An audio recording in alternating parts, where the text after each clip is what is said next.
Usapang totoo, walang preno. You under vlogcaster, real talk lang, walang plastikan. Magandang araw mga ka-Wonder, welcome back sa ating YouTube channel, Wonder Vlogcaster po. Mark Narboneta here. Pag-usapan natin mga ka-Wonder, itong pinapakalat na video para of course sirain ulit itong Marcos family, no? Especially si PBBM, dahil alam na natin mga ka-Wonder, patuloy nga na tinutugis, patuloy nga na nag-iimbestiga ang Marcos administration dito sa mga corrupt na involved dyan sa mga flood control, yung mga infrastructure project dyan na ghost, hindi na umpisahan or standard, na kagaya dito sa Davao, may niraid dyan, ano? Na itong ang cost ng lindol, maagara, nagsisibagsakan yung mga structures, ganun kahihina. Natagpuan nga dyan sa Davao, na meron dyan isang industriya, factory or paggawa ng mga bakal na substandard. No, na hindi naman sinasabing sila yung may dahilan, no? Pero nga, yung siguro sa investigation, saan nyo binili yung mga bakal, siguro natitrace. No, yun po. Pero ang pag-uusapan natin ngayon ay itong video na pinapakalat nila tungkol dun sa interview ng isang journalist na kumbaga sinasabi nila hindi nasagot ni PBBM, nataranta, namutla, kung ano-ano sinasabi, no? Tungkol to sa Marcos wealth, no? Para ibalik at sirain. Dahil ang issue ngayon is corruption dyan sa flood control, yung mga confidential funds, mga intelligence funds. At sasabihin, ito lang sa akin, balikan natin yung panahon ni Marcos. Gaganunin nila laki, no? Na kahit sabihin natin na hindi mo naman pwede ipasa, yun nangyari, sabihin na natin, ano? Sabi nga ni Marcos Sr. na hindi sila nagnakaw. Kung meron man, inamin niya, binabalik nila agad. Siguro kung meron lang silang itatabon o may gagawin, bibilhin or whatsoever na para din sa I'm not sure about that, pero yun ang sabi niya. At hindi yun automatic na kasalanan ng PBBM, no? Kahit mismo sa galing sa bibig nila Roque yan, kung kani-kanino, no, na hindi. Yun ngayon ay ginagamit nila para wasakin. Pero paano ito sinagot ni PBBM? At may mga totoo, itong mga aligasyon, yan po pag-uusapan natin. Kaya bago yun mga ka-Wonder, please don't forget to subscribe to our YouTube channel, Wonder Vlogcaster, 100%. Libre po ang pag-subscribe. Click nyo po yung subscribe button, lalabas yung bell icon, piliin nyo po yung all. Marami po salamat. Medyo inaantok na tayo pero kailangan natin i-share ito. Noon, pauwi natin kanina. Time check sa akin dito, almost 1 p.m. na. 1 a.m. I'm sorry. But we need to discuss about this because this is interesting, no, na para dapat maunawaan natin. Panoorin muna natin yung video mga ka-Wonder, no? At from here, ito po yung pag-uusapan natin mga ka-Wonder. Panoorin muna natin yung video mga ka-Wonder, may lang to, no? And from here, mga 5 minutes, ay pag-uusapan natin. Congratulations on your latest SONA. That was a very good speech. And I look forward to your next one next year. That is very high praise coming from you especially. Okay. As co-executor of your father's estate, you were responsible for settling the estate tax. Your father died in 1989. As of the year 2021, the Bureau of Internal Revenue computed the unpaid amount due to penalties at 2.3819 billion pesos. Your family has actually won some civil forfeiture cases filed against your father's ill-gotten wealth, and therefore, as a result, the assets went to you and your family.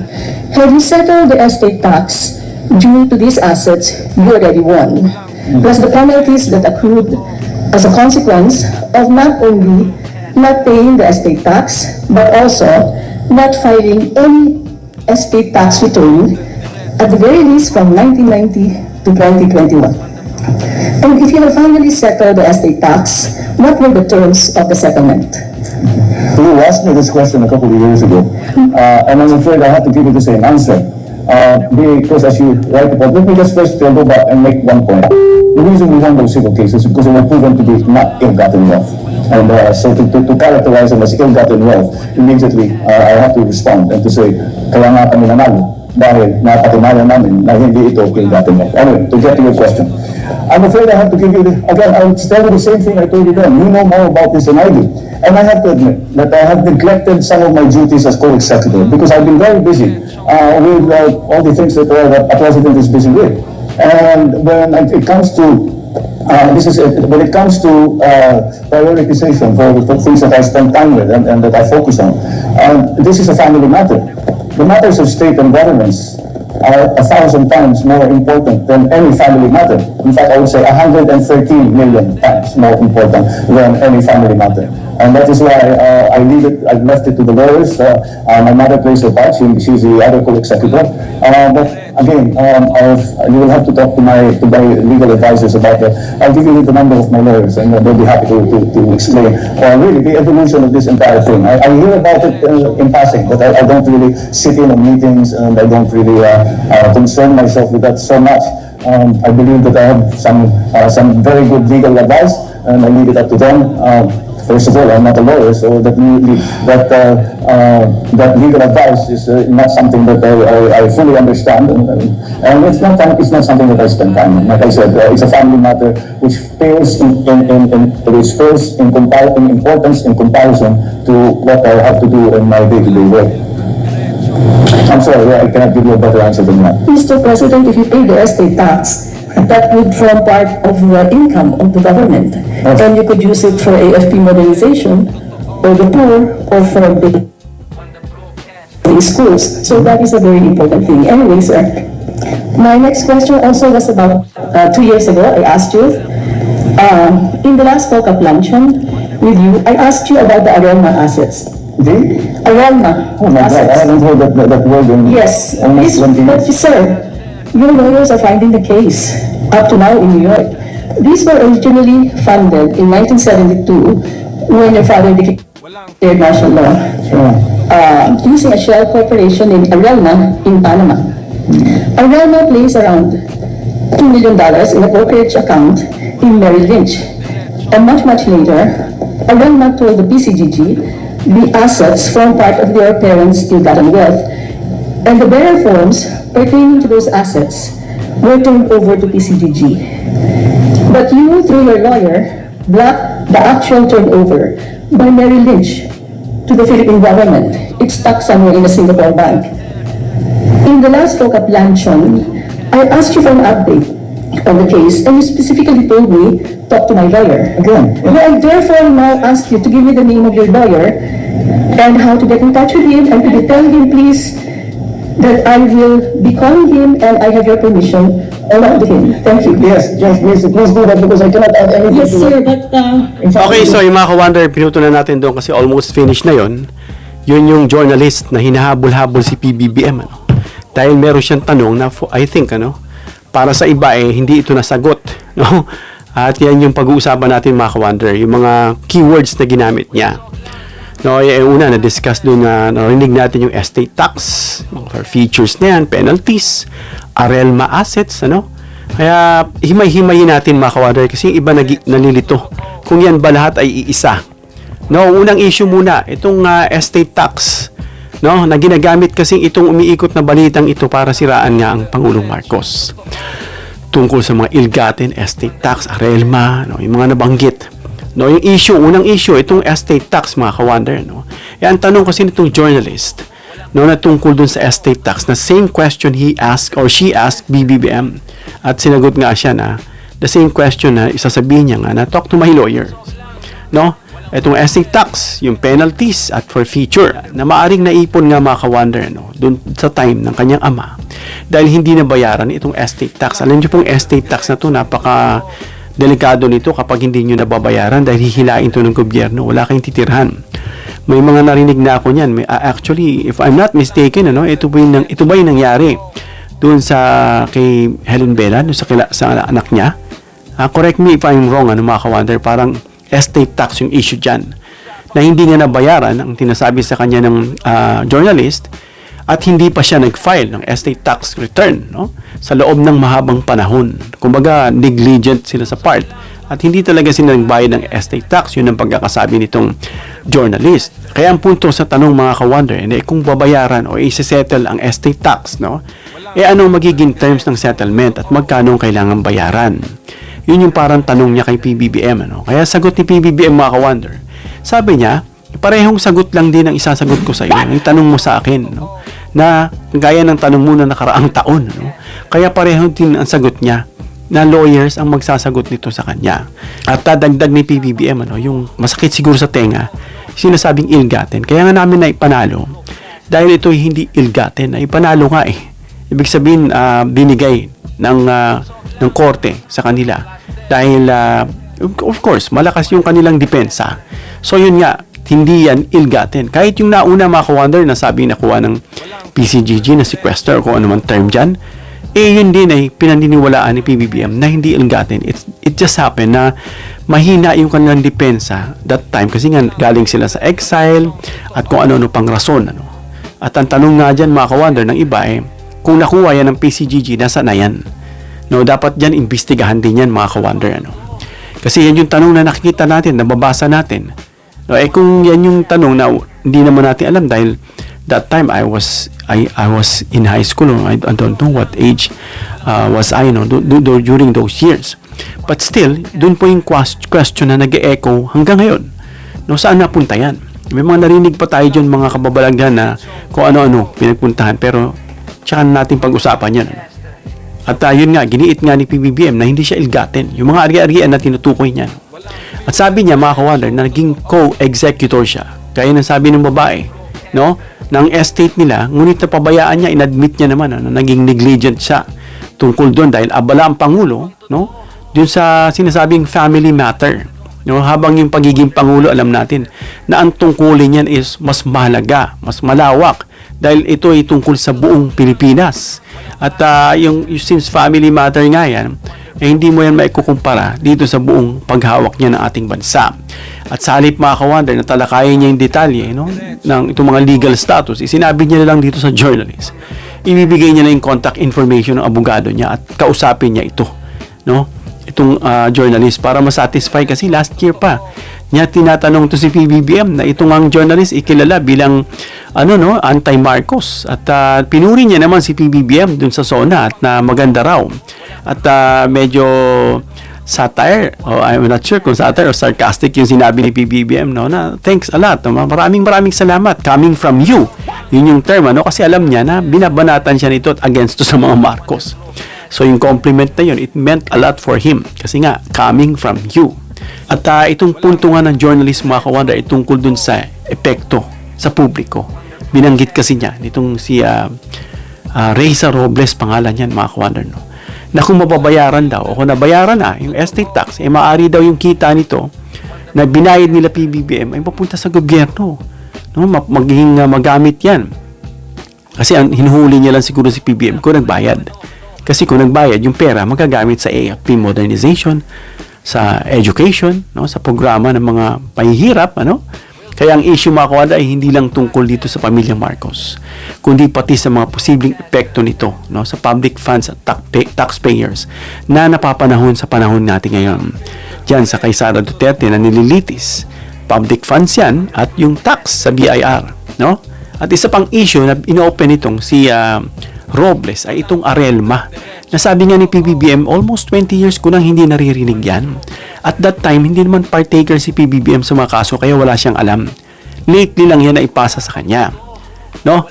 Kaya itong Arelma mga ka-wonder ay isang Panama yan. No? Kasi sa Panama ito, itong corporation na ito, na itinatag noong 1972. At ginamit yan mga ka-wonder para maglagay ng humigit kumulang $2 million that time. No? Sa isang Merrill Lynch account. Ito yung brokerage dyan sa New York. At yung mga sumusunod na taon, of course, lumalaki yan, nag-accumulate, nagko-compound yan na malaking halaga nitong assets.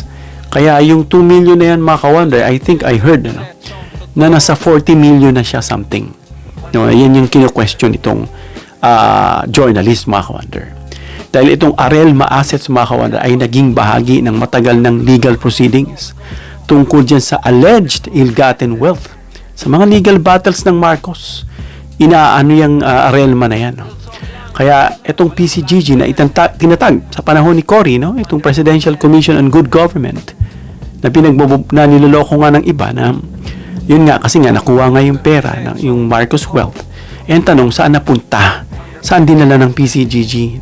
Dapat nga kung pwede sana maimbestigahan, but I'm not sure, no, kasi may mga sinasabing prescription period, no, na hindi mo na siya mahahabol kapag lumagpas na siya sa prescription period. I'm not sure about that. Mga lawyers, alam yan. No, comment down below kung may lawyers dyan para malaman natin kung pwede pa yung habulin. No? Kaya nga itong PCGG, may mga judicial proceedings dyan na nagresulta sa forfeiture ng Arelma assets na pumabor sa atin, ano, sa Philippine government, sa government dito sa ating republic. At maganda naman yan, ano, wala tayong talo dyan dahil napupunta rin yan sa ating bansa at magagamit yan sa mga pangangailangan ng gobyerno.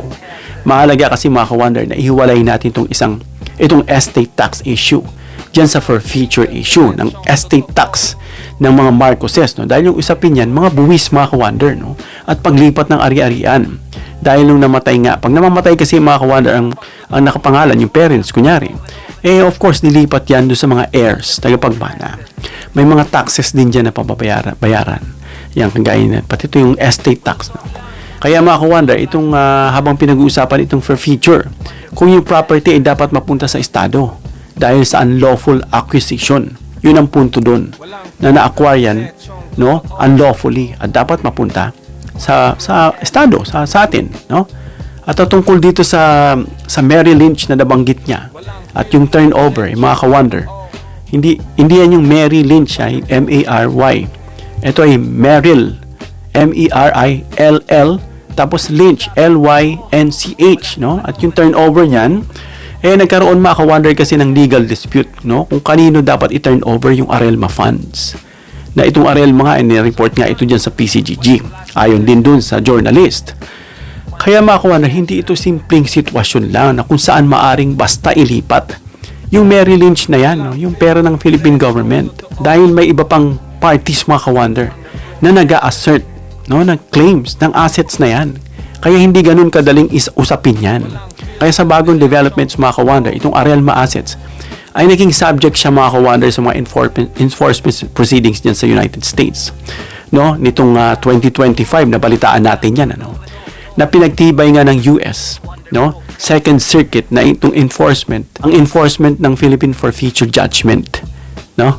Na kaya mas maingat na sabihin natin, no, na may matagal na silang international legal proceedings tungkol sa Arelma assets. Kaya sabihin na lang natin mga ka-wonder na hinarang, no? O hinarang lang yung pag-turn over na gaya nitong sinasabi nitong journalist na hinarang daw through the lawyers of PBBM. Kaya sinagot ni PBBM, no, yung tungkol dyan sa Arelma na yan mga ka-wonder, na ayon nga sa salaysay nitong journalist na sinabi nga ni PBBM na mas mukhang marami ka pang alam sa akin, nang tanungin niya yung tungkol sa update nitong Arelma noong FOCAP luncheon last year. At the same thing na parang tinanong niya rin ulit, no, kasi same question na sabi rin ni PBBM, talk to my lawyer. Kasi nga, wala siyang alam. At saka para ipakita na hindi siya nangihimasok. Siguro it's a trap question din mga ka-wonder para mahuli si PBBM. Kung nag-i-influensya siya dyan sa paglilitis na yan, sa pag-aayos ng problema na yan. Dahil nga, matalino ang Pangulo. Hindi, it's a family matter. And mas malaking hinahawakan niya dahil isularinan ng bansa. Kaya hindi nakapunto itong journalist sa kanyang tricky question mga ka-wonder. Kaya nung hingiin, nagagawa na lang nitong journalist, hingi niya yung contact number ng abogado ni PBBM. Nagpumayag naman si PBBM na ibigay yung information. Ano? Kaya mahalagang punto dito mga ka-wonder, no? Yung distansya na pinapakita ni PBBM sa kasalukuyang legal proceedings na hindi siya nakikialam. Sinabi niya nga mga ka-wonder, no, na hindi siya involved dito sa proceedings. No? Hindi niya alam yung mga detalye ng kaso. No? Ngayon pa man mga ka-wonder, may mga historical courts kasi, mga records dyan na nagpapakita, no, na naging bahagi ang pangalan ni PBBM dyan sa sinasabing ilang proceedings, no, bilang heir, tagapagmana, no, o representative ng estate. Kaya yung eksaktong kasalukuyang legal role niya ay dapat manggaling sa abogado sa mga mismong court records. That time he was not president yet and he was one of the tawag din mga executor, no, or signatory, parang ganon. na napabayaan niya nga yung term niya. Kasama niya dun yung kanyang mama, si First Lady Imelda. Kaya ang main discussion point ito mga ka-wonder bilang kabuuan ay yung dalawang magkaibang usapin. No, kailangan kasi paghiwalayin natin yung sinasabi ng journalist na estate tax liabilities at penalties at yung forfeiture na yan, yung mga recovery ng assets na deklarang ilgate na sinasabi nga ni PBBM na hindi na tax liability, no, itong mga assets na dineklarang ilgate no, kasi ang pangunahing tanong diyan dito sa unang issue, ano yung actual na tax liability at settlement terms ng estate, no? At sa Arielma naman mga ka-wonder, ano yung kasalukuyang status ng forfeiture at recovery ng assets? No? Ano yung legal role nito o responsibilidad ng mga heirs? Kasama dyan siguro si Amy Marcos, si Irene, dyan sa mga proceedings. Dahil parehong may matagal na mga court cases ito mga ka-wonder na ongoing. Nang iba nga dyan mga ka-wonder na ipanalo na nila PBBM. Kaya nga dun sa deklara niyang SAL nadadagdagan. Kaiwasan natin mga ka-wonder paghaluin yung estate tax, ill-gotten wealth, yung mga forfeiture na yan dahil magkakaiba yan. Ang legal basis niyan mga ka-wonder at epekto sa bawat isa. Kaya sinasabi niya hindi yan ill-gotten wealth. Sinasabi pa yung mga una na sequester na kuha na, he said na hindi yan ill-gotten. It just happened perhaps na yung kanilang depensa ay mahina. Anyway, wala na yan. Napunta rin yan sa ating bansa kaya wala ring loss in fact mga ka-wonder. So sinagot ng Pangulo ng matapang, ng bold itong humahabol sa kanya na journalist na noon pa nagtatatanong sa kanya na isang ang anti-Marcos pero then again, punuri niya si PBBM and there we can see na even enemies can show respect with each other. Hanggang dito na tayo mga ka-wonder. Comment down below your opinion para mabasa at mareaksyonan. Please give me a thumbs up if you like this video para ma-share ni YouTube sa iba pang viewers. And please share this video para malaman nila sinagot ni PBBM itong mahabol sa kanya na journalist na nagtanong pa last year at pinaliwanag niya na hindi ill-gotten at wala siyang kamay para makialam sa pagpoproseso nito. Please subscribe, hit the notification bell icon and choose all bilang suporta sa aming mga content creators. Hanggang sa muli mga ka-wonder. God bless.